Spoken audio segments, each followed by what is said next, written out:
Hi guys, we are going to review artificial and natural selection and genetic modification. So let's start with natural selection. That is when the best adapted organisms survive and reproduce, and then there's more of them in the population. And then the less well adapted ones die, they don't reproduce, and then there's less of them. So an example of that would be in the intertidal zone.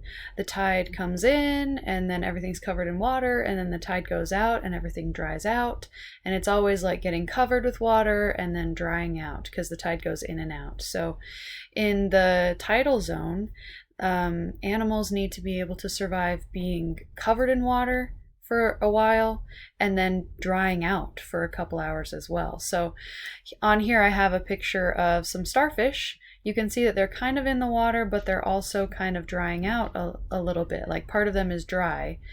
So the starfish that can survive well being dried out for a short period of time are the ones that are best adapted for this environment, and they're going to survive better. The ones that can't handle drying out for a short period of time, those ones are going to die and they're not going to reproduce, and there'll be less of them that can't tolerate that. So over time, the whole population of starfish will be better adapted to survive when the tide goes out and they have to be dry for a little bit. So that's an example of natural selection. Another example is the peppered moths that we learned about in class. You guys know this story. In England, the population of peppered moths was mostly white or light gray. And some of them had a mutation that made them black or dark gray. And then during the Industrial Revolution, the trees were covered in soot. So instead of having white bark, the trees suddenly were all black. And then the whole population of moths changed because the black ones that were dark colored suddenly blended in way better than the light colored ones. Predators would eat the light colored ones. They were less well adapted now. They didn't survive, they didn't reproduce, and over time the population changed to where it was mostly dark colored moths. That's also natural selection. And then another example is plants that live in the understory of the rainforest. That means there's so many tall trees around them that they don't get very much light. So the plants in the understory that can handle low light are better adapted. They survive, they reproduce, and then their offspring can also handle low light. The ones that can't handle low light die off, they don't reproduce, and there's less of them. So over time, the whole population of plants in the understory of the rainforest can handle low light conditions better. So that's natural selection. The whole population changes to become better adapted because the best adapted ones survive, the less well adapted ones die. Now let's talk about artificial selection. That is when humans choose which animals or plants get to reproduce and pass on their traits. So an example would be dairy cows. Obviously the farmers are going to choose the cows that produce the most milk. They're going to have those ones reproduce so that their offspring will be able to produce more milk. If a dairy farmer has a cow that doesn't produce very much milk, they're not going to let that cow reproduce because they don't want more cows that don't produce a lot of milk. That's not happening in the natural environment. That's humans choosing. So that's artificial selection. Another example of artificial selection is teosint, which you can see it in this picture right here. People ate that a long time ago, and they only replanted the ones that had like bigger kernels and more kernels. And so over time, because they were only replanting the ones with big kernels and more kernels, over time we got to where we are today with corn, where there's lots of kernels and there's lots for us to eat. So that's artificial selection. Only replanting the ones that have the traits we want, which in this case is more kernels, so we can eat them. And another example is you can actually cross-pollinate different types of plants. So an example of this is scientists have cross-pollinated tangerines and grapefruit to make this, which is called a tangelo. And they did that because they wanted the flavors of both of them. They wanted traits from both of them to be combined into one fruit. So they got some pollen from one flower, maybe a flower from a tangerine tree, and then they put that pollen into the flower of a grapefruit, and that made it so that the offspring was both traits from both plants combined, And so it looks different, and it made what they call a tangelo. So that's also artificial selection, because humans are choosing the ones they want to reproduce so they can get the traits that they want.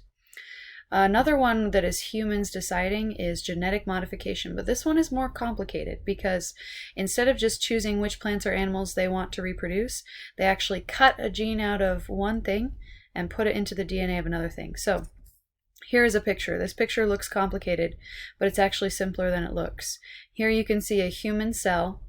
What they did is they cut a gene out of this human cell. So it's not like they took the gene out of the whole human and that human doesn't have that gene anymore. What they did is just took one cell from the human, so that human still has all their DNA.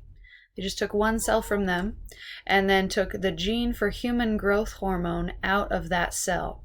Then they stuck that gene into the DNA of a bacteria. Here's the bacteria.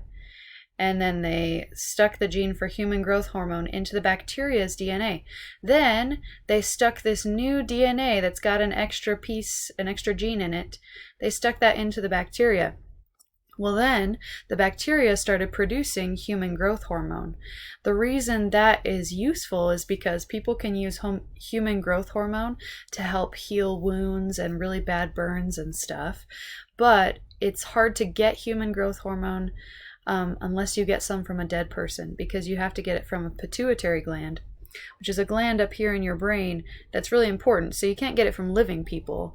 You would have to get it from like a dead person, and that's kind of iffy anyways. But they figured out that if they use genetic modification, take the gene for human growth hormone from one cell, stick it into bacteria DNA, and put that back in the bacteria will produce human growth hormone, so people can use it for like healing really bad burns and stuff. They also do that with insulin, where they can have bacteria produce insulin for people who are diabetic. So that's genetic modification. An example is making tomatoes that can withstand the frost. So what they did is they took a gene from an Antarctic toothfish, which is a fish that swims in really cold ocean, and it has a protein in its blood that helps its blood to not freeze in the really cold ocean waters. And they cut just that one gene out of the toothfish's DNA, and they put it into the DNA of a tomato plant. But the important thing is they did it before the tomato plant had grown yet. So they did it when the tomato plant was just a baby in the seed. It's just a little embryo. They put that gene in there from the Antarctic toothfish, and then when the tomato plant grew, it was able to withstand the frost better. Now, there's a couple of pictures on here I want to show you that are totally wrong that I found on the internet. This one here on the left, you can see it's a tomato, but it also has the tail of a fish and scales like a fish. That wouldn't happen, because what they're doing when they genetically modify something is they're just taking one gene out of it and putting it into the other organism. So they're just taking just the gene for the protein that stops the blood from freezing in the fish, and they're putting that in the tomato. So the tomato is not going to have fins, it's not going to have a tail or scales or anything. They just took one little gene out of it, not all of its genes, okay? Also, a lot of the time students think that they have to kill the fish to do that. Really, you just need one cell from the fish. So the fish still has all its DNA. They just take one cell from it and take the gene out of that one cell, not out of the whole fish.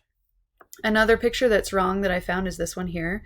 You can see that they already have a tomato, and they're supposedly injecting the DNA into the tomato to genetically modify it. That wouldn't work, because this tomato is made of millions of cells, and all you could do here would be to inject it into one cell, which wouldn't work. You would have to inject it into all the millions of cells, and not only would it not work for that reason, but you're not getting the DNA in the right place. So they have to like cut open the tomato's DNA and stick that gene into the DNA. So just injecting it into the tomato like this would not work.